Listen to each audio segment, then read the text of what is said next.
नमस्कार दोस्तों, मैं किस्साबाज वाला लेकर आया हूँ विश्वविख्यात लेखकों की कहानियों का गुच्छा। दोस्तों, अगर हमारी कहानी आपको पसंद आए तो इसे लाइक, सब्सक्राइब और शेयर जरूर करें। तो आइए बिना देर किए शुरू करते हैं हम आज की कहानी। कहानी का शीर्षक है सच्चा गहना। इसे लिखा है आचार्य चतुरसेन शास्त्री ने। शशि भूषण के पिता आसाम में एक बड़ी रेशम की कोठी के स्वामी थे। इनका लेन देन चीन, जापान, यूरोप आदि देशों में सब जगह था। सैकड़ों मुनीम, कारिंदे, गुमास्ते, नौकर चाकर इनके यहाँ रहा करते थे। लाखों का कारोबार था। रुपयों की छनछनाहट के मारे कान नहीं दिया जाता था। चारों तरफ कारोबारी लोगों की दौड़ धूप से ऐसी धूमधाम रहती थी मानो कोई विवाह उत्सव हो। मिजाज भी उनका अमीरों का सा था। सभी अमीर दिल के भी अमीर नहीं होते। दीन दुखियों के लिए एक कौड़ी भी अपनी टेंट से देते इन कंजूसों की नानी मरती है। शशि के पिता ऐसे नहीं थे। गरीब मोहताज विधवाओं के वह ईश्वर थे। उनका ऐसे सुकर्म में किया गया दान लंबी लंबी तारीफों के साथ अखबारों में नहीं छपता था, और न ऐसी वाहवाही लूटने को ही वे ऐसा करते थे। वह तो स्वभाव से ही दयालु और सज्जन थे। बात के ऐसे धनी थे कि एक बार जो मुंह से निकल गई तो फिरने वाली नहीं है, चाहे इधर की उधर दुनिया हो जाए। शील उनमें कूट कूट कर भरा था। बड़े मुनीम जी से लेकर साधारण चपरासी तक से वह एक सा ही तुम कहकर प्रेम पूर्वक संभाषण करते थे।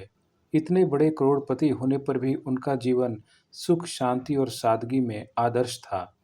अब शशि के पिता को मरे कोई 2.5 साल हुए होंगे, पर तब से अब तक में उनके कारोबार में कुछ न कुछ उन्नति ही हुई है। इसका कारण यही है कि शशि बाबू भी गुणों में अपने पिता से किसी भांति कम नहीं है। अपने पिता के जमाने के नौकरों तक को शशि बाबू बुजुर्गों की तरह मानते हैं। सच तो यूँ है कि शशि को ऐसा दयालु पाकर चाकर लोगों ने इन्हीं थोड़े दिनों में उनके पिता को भी भुला दिया। एक बार कारोबार के ही विषय में उन्हें दिल्ली जाना हुआ, और उसी काम में इन्हें 12 लाख का मुनाफा हुआ। वहीं विदेशी कोठियों के भी तार मिले, जिन सब में उस बार लाभ ही लाभ की बात थी। शशि बाबू अपनी स्त्री श्यामा को बड़ा प्यार करते थे। श्यामा को देवी जैसा रूप भी मिला था। उसका सुंदर स्वच्छ मुख देखकर गुलाब का भ्रम होता था। श्यामा जैसी सुंदर थी, वैसे ही शौकीन भी परले सिरे की थी। ईश्वर की दया से उससे कमी ही क्या थी। नई नई साड़ी, बढ़िया बढ़िया जेवर, बेशकीमती सामान श्यामा के इशारे करते ही शशि बाबू ला दिया करते थे। भोजन करके जब शशि लेटे रहते और श्यामा को निकट पाकर अपने सुख स्वप्न में डूब जाते, तो वह तन्मय हो जाते थे। श्यामा को पाकर शशि अपने को महाभाग्यवान समझते थे। हाँ, तो जब शशि बाबू दिल्ली जाने लगे तो श्यामा ने हीरों का हार और मोतियों की एक माला लाने की फरमाइश की थी। आज 3 महीने में शशि लौटे हैं। ये 3 महीने बड़ी कठिनता से श्यामा ने काटे हैं। कुछ तो उत्साह से और कुछ लज्जा से श्यामा का कलेजा धक धक हो रहा है। शशि के पास जाने में उसे कुछ भय सा लगता है। हल्के फिरोजी रंग की रेशमी साड़ी पहने श्यामा अपने कमरे में खड़ी पति के पास जाने की बात सोच रही थी। घड़ी घड़ी उसके माथे पर पसीना आ रहा था, जिसे वह रुमाल से पोंछ रही थी, कि अचानक स्वयं शशि ही उसके पास जा पहुंचे। श्यामा इतने दिन बाद उन्हें देखकर सिकुड़कर इतनी सी हो गई। उसके नेत्रों के सुनहरे पर्दे एक बार ऊपर को उठे और एक बार शशि के मुख पर अपने हृदय का उज्ज्वल प्रकाश डाल तुरंत नीचे आ रहे। लज्जा के भारी आवरणों को वे सहन न कर सके।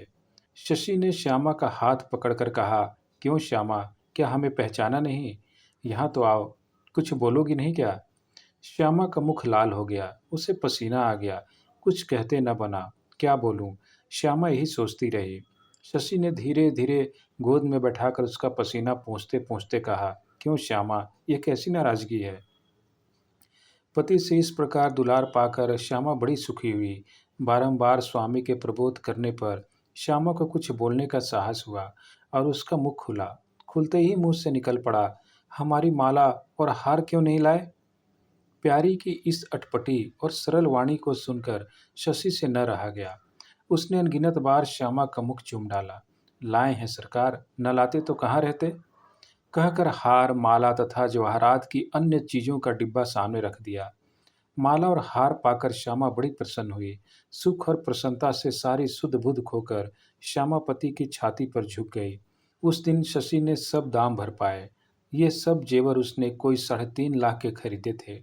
1 वर्ष बाद वह हारमोनियम पर मधुर ध्वनि से गा रही थी।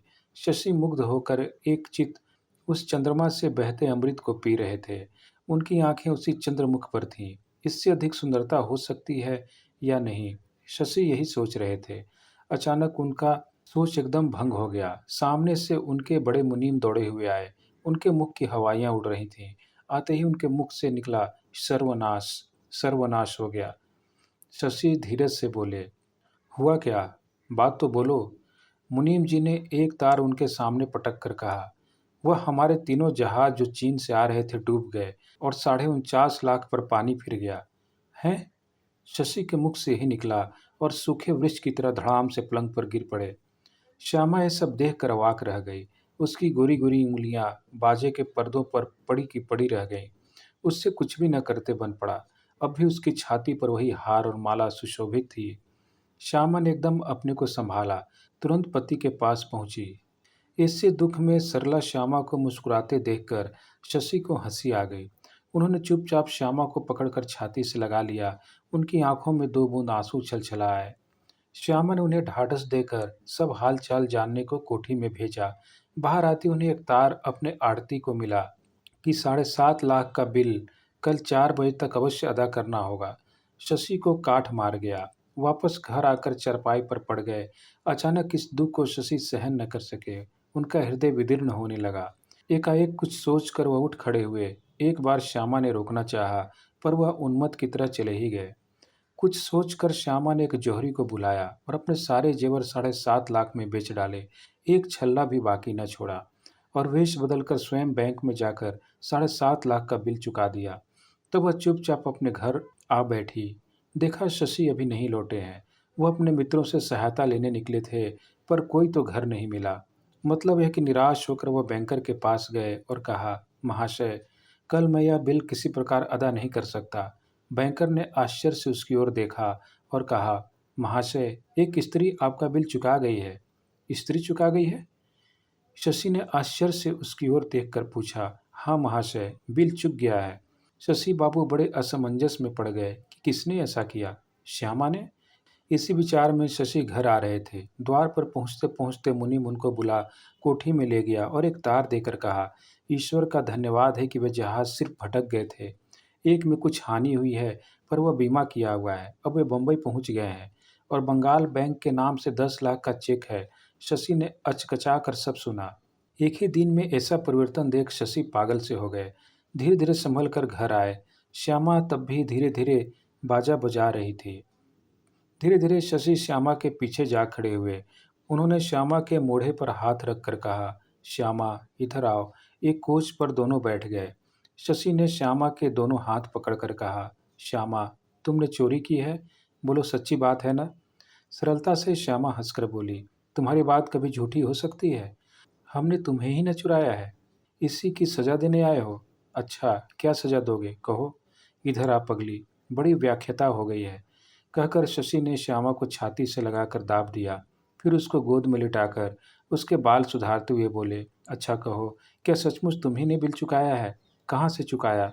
बताना, रुपया कहाँ से मिला? बात सुनकर श्यामा पहले ताली बजाकर हंस पड़ी। फिर दोनों हाथों को शशि के गले में डालकर कहा, मिलता कहाँ से? हमारे एक प्रेमी ने हमें गहने बनवा दिए थे, उन्हीं को बेचकर चुका दिया है। अकचकाकर शशि बोले, अरे क्या, जेवर बेच दिया? इतना साहस? यह क्या सूझी? क्या माला और हार भी?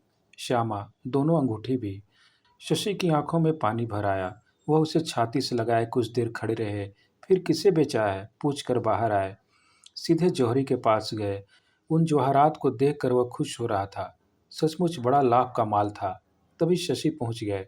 कुछ मुनाफा देकर सब वापस ले लिया और घर आकर श्यामा के गले में अपने हाथ से जेवर पहनाकर कहा, पगली, इससे अमूल्य जेवर तूने कैसी बेरहमी से बेच दिए?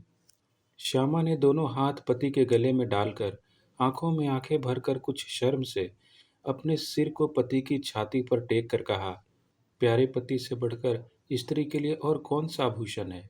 धन्यवाद।